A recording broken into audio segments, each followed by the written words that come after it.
The Saiyan Goku versus Saitama. Who wins? What's up guys, it's Divine. Today we're going to be talking about the new chapter of One Punch Man and if Saitama actually beats Goku now. So in the newest chapter of One Punch Man, Saitama actually performs some pretty cool feats. He's able to adapt and exponentially grow in comparison to Garo and even surpass his ability by growing even higher. Saitama grows so strong that now the fight with Garo has become boring yet again. Garo even states that one of these punches that Saitama is going to throw is eventually just going to one-shot him. Saitama catches one of Garo's punches and has to sneeze, and what happens next is absolutely crazy. His sneeze was so powerful that I was able to impact Jupiter and almost destroy it. Garo's now shitting his pants and wants to get back to Earth as fast as possible. Garo kicks Saitama to the other end of space and tries to use one of his portals to get back to Earth, but Saitama farts and catches up to Garo. Don't ask me what's going on. Saitama punches Garo back down to the ground and realizes that the kid finally died from the cosmic radiation. Garo actually cries?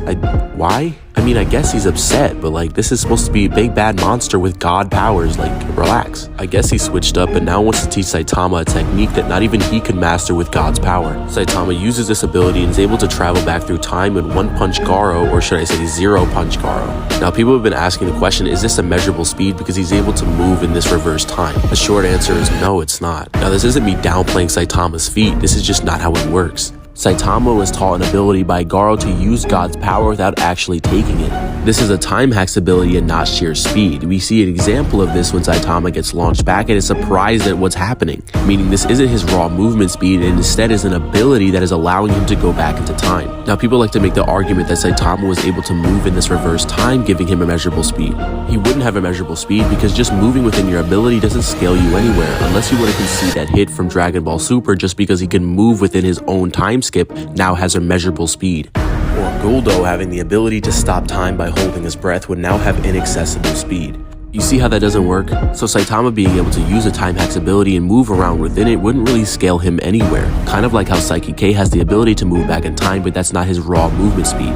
Now, for those that say it's not consistent that Saitama has time hacks and rather it's just raw strength, Saitama has limitless growth potential, meaning he can exponentially grow and gain new abilities. For example, in his fight with Boros, he had to hold his breath all the way back down to the planet, but in his fight with Garo and Jupiter, he was fine. So realistically, he would scale to galaxy level with MFTL speeds with time hacks. Hello everyone, it's Kazi and I'm here to explain the Goku side of this argument. The Grand Kai world is stated to be a comparable size to heaven, with heaven being a universal size construct. With what you have to understand about this is that space is 99.99999% empty space.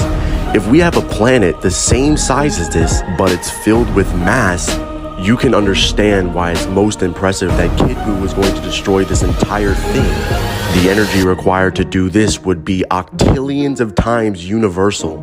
With Goku being 400 times weaker than this, this would still make Goku 2 septillion times universal in base form. And going over the fact that Goku was able to traverse through hell, which has been calculated at 4.38 quadrillions of times faster than light, which again he did in base form.